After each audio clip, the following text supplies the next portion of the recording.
Assalamualaikum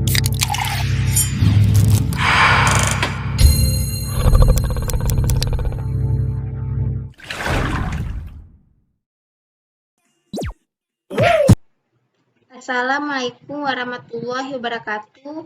Kami dari kelompok 11 ingin mempresentasikan hasil diskusi kelompok kami, yaitu dengan tema kiberespionase. Kelompok kami yaitu disusun oleh dengan saya sendiri Yuni Kartika, dan yang kedua Rinda Maudi, yang ketiga Santi, yang keempat Hesti Dewi Rahayu, yang kelima Wulan Sandaryani. Di sini saya akan membahas bab 1, pendahuluan, yaitu di latar belakang. Sebelum adanya perkembangan teknologi informasi yang menghadirkan internet sebagai salah satu medianya, dahulu tindakan pengintaian dilakukan secara konvensional. Salah satunya adalah penyadapan dengan menggunakan alat perekam biasa dengan hanya menyadap pembicaraan berbentuk suara sebagai sasarannya. Namun kini jaringan internet berkecepatan tinggi dengan memanfaatkan berbagai perangkat lunak software yang dapat didownload adalah secara gratis mampu melakukan aksi pengintaian yang salah satunya adalah dengan penyadapan terhadap pihak lawan, baik terhadap suara, gambar maupun data sebagai sasarannya, yang kini disebut kiberespionase. Maksud dan tujuan. Maksud dari penulis membuat makalah ini adalah menambah wawasan tentang kiberespionase. Sedangkan tujuan dari penulisan makalah ini adalah untuk memenuhi nilai UAS mata kuliah Etika Profesi Teknik Informasi dan Komunikasi. Batasan masalah. Dalam penulisan makalah ini, penulis hanya terfokus pada pembahasan kiberespionase. Saya Rinda Maudi akan melanjutkan presentasi dari teman saya. Bab 2, landasan teori.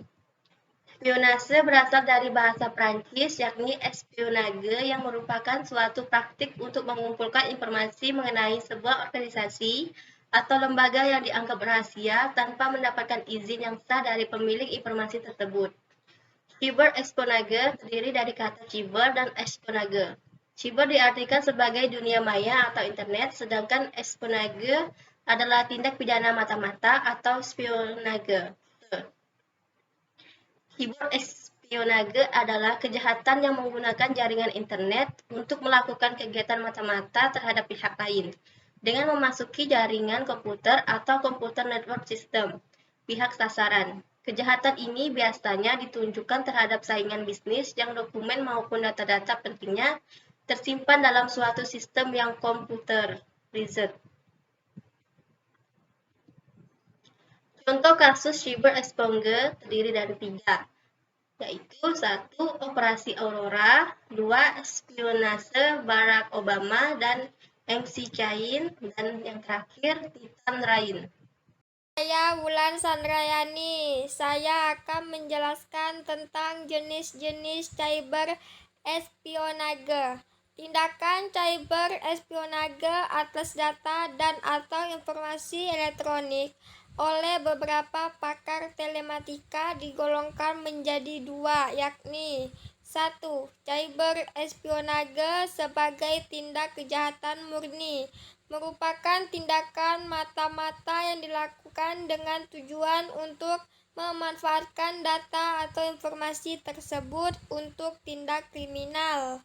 Misalnya memanfaatkan data atau informasi yang didapat, kemudian mengolahnya sehingga dapat digunakan untuk mencuri data, sabotase, dan memalsukan data.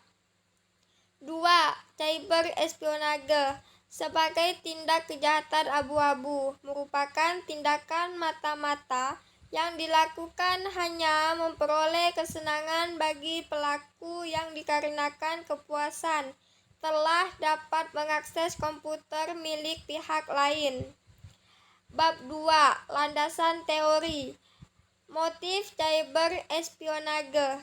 Cyber espionage atau spionase siber adalah tindakan pencucian informasi yang dilakukan oleh hacker dengan tujuan untuk memperoleh keuntungan ekonomi, politik, dan militer.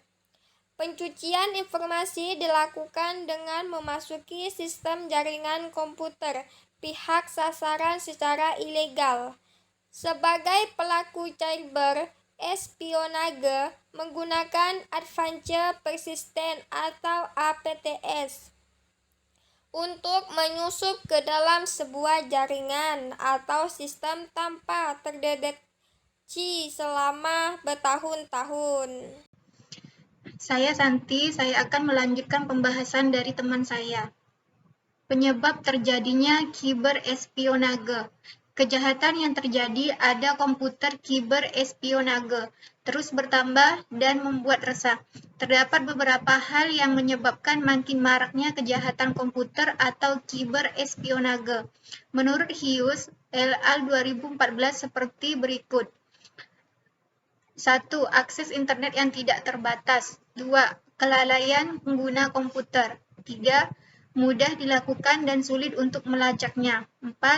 Para pelaku umumnya orang yang mempunyai kecerdasan tinggi dan rasa ingin tahu yang besar. Penanggulangan kiberespionage.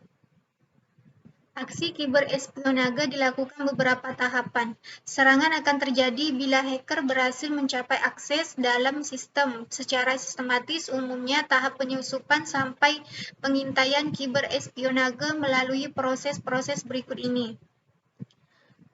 1. Footprinting atau pencari data.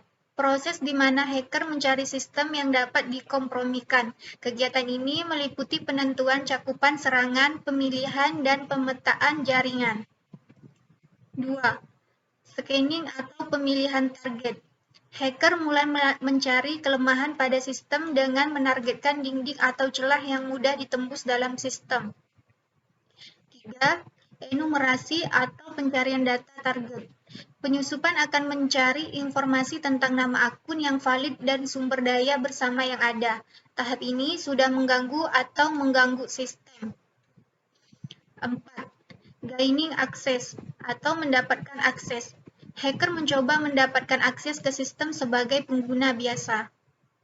5. Peningkatan hak istimewa. Tahap hacker meningkatkan posisi user biasa menjadi admin atau root sehingga mereka dapat memperoleh akses ke informasi yang lebih besar.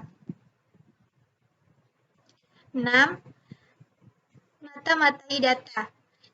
Tindakan spionase dunia maya dimulai dengan mengambil informasi atau data penting yang diperlukan. 7. Membuat backdoor dan menghapus jejak. Setelah melakukan tindakan, hacker biasanya akan menghapus jejak untuk meminimalkan deteksi tindakan biasanya peretas membuat pintu belakang atau portal yang tidak berdokumen. Saya Hesti Dewi Rahayu akan melanjutkan pembahasan dari teman saya tadi. Penutupan. Kesimpulan. Privasi adalah hal yang harus dijaga oleh setiap pengguna internet. Namun hal ini sedikit banyak kurang diperhatikan oleh pengguna. Beberapa hal yang harus dituliskan pada bagian pencegahan dapat dilakukan untuk meminimalisir dampak dari kiberespionage. Kiberespionage tidak bisa sepenuhnya dicegah karena memang internet pada dasarnya adalah serba terbuka.